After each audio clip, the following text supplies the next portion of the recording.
Olá! Hoje, dia 26 de novembro, é celebrado o Dia do Capoeirista. A data foi instituída pela Lei nº 8.299, de 13 de outubro de 2017, que busca valorizar a capoeira como prática esportiva e cultural do povo brasileiro. A capoeira foi criada no século XVII pelo povo escravizado e se difundiu por todo o Brasil. Esta era uma forma de defesa dos negros contra a violência praticada pelos seus senhores no tratamento diário. Conta a história que, para não despertar suspeitas, os escravos usaram nas lutas os movimentos fazendo parecer uma dança. Assim, a capoeira ganhou o gingado conhecido até os dias de hoje e se tornou também uma forte herança cultural. Na edição do Conexão Espírita de hoje, falaremos dos animais e dos homens. Esse capítulo estamos dividindo em 3 partes. A primeira, que é essa, vai da pergunta 592 a 601 do Livro dos Espíritos. Vamos lá, João. Vamos lá, pergunta 592. Se comparamos o homem e os animais em relação à inteligência, parece difícil estabelecer a linha de demarcação, porque certos animais têm, nesse terreno, notória superioridade sobre certos homens. Essa linha de demarcação pode ser estabelecida de maneira precisa?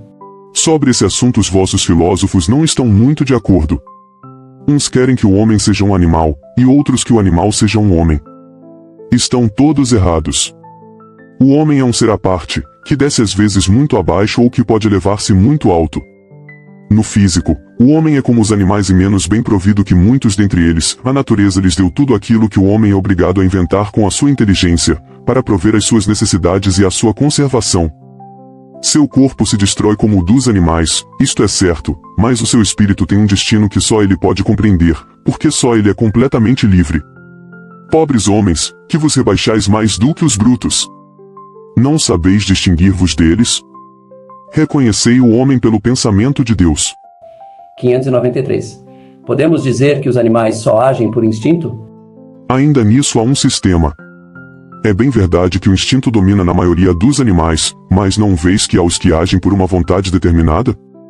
É que tem inteligência, porém ela é limitada.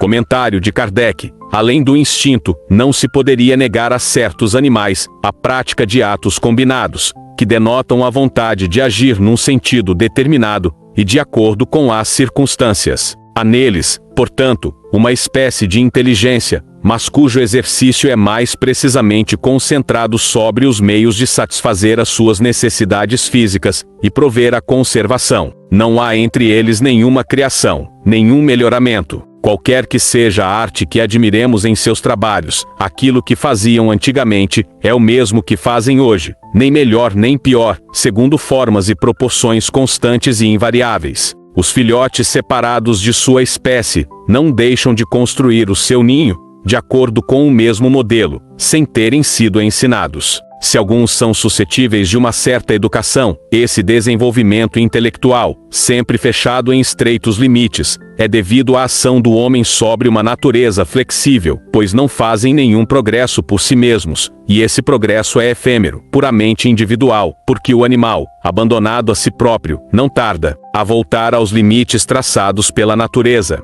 Pergunta 594. Os animais têm linguagem? Se pensais numa linguagem formada de palavras e de sílabas, não mais num meio de se comunicarem entre si, então, sim. Eles se dizem muito mais coisas do que supondes, mas a sua linguagem é limitada, como as próprias ideias, as suas necessidades. 594A. Há animais que não possuem voz, esses não parecem destituídos de linguagem. Compreendem-se por outros meios. Vós, homens, não tendes mais do que a palavra para vos comunicardes?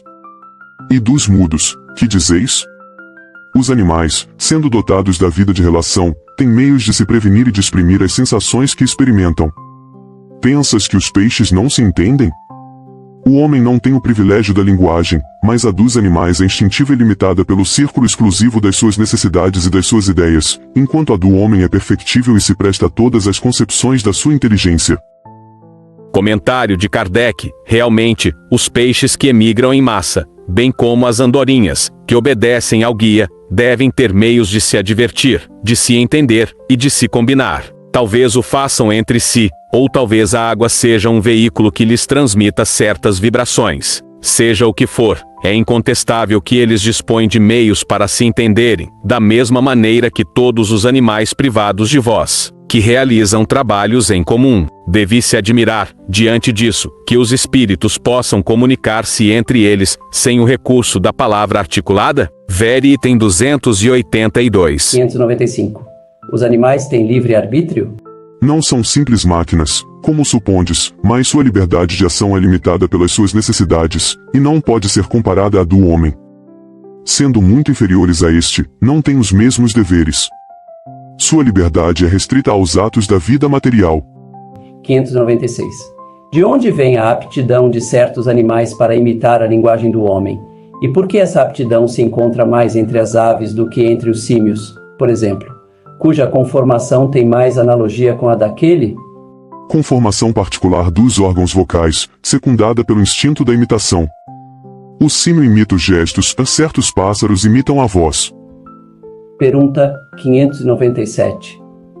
Pois, se os animais têm uma inteligência que lhes dá uma certa liberdade de ação, há neles um princípio independente da matéria? Sim, e que sobrevive ao corpo. 597a. Esse princípio é uma alma semelhante à do homem? É também uma alma, se o quiserdes, e isso depende do sentido em que se tome a palavra, mas é inferior à do homem. Há, entre a alma dos animais e a do homem tanta distância quanto entre a alma do homem e Deus. 598. A alma dos animais conserva após a morte sua individualidade e a consciência de si mesma? Sua individualidade, sim, mas não a consciência de si mesma. A vida inteligente permanece em estado latente. Questão 599. A alma dos animais pode escolher a espécie em que prefira encarnar-se? Não, ela não tem o livre-arbítrio. 600. A alma do animal, sobrevivendo ao corpo, fica num estado errante, como a do homem após a morte? Fica numa espécie de erraticidade, pois não está unida a um corpo. Mas não é um espírito errante. O espírito errante é um ser que pensa e age por sua livre vontade, o dos animais não tem a mesma faculdade. É a consciência de si mesmo que constitui o atributo principal do espírito. O espírito do animal é classificado após a morte, pelos espíritos incumbidos disso, e utilizado quase imediatamente, não dispõe de tempo para se pôr em relação com outras criaturas. Questão 601. Os animais seguem uma lei progressiva, como os homens?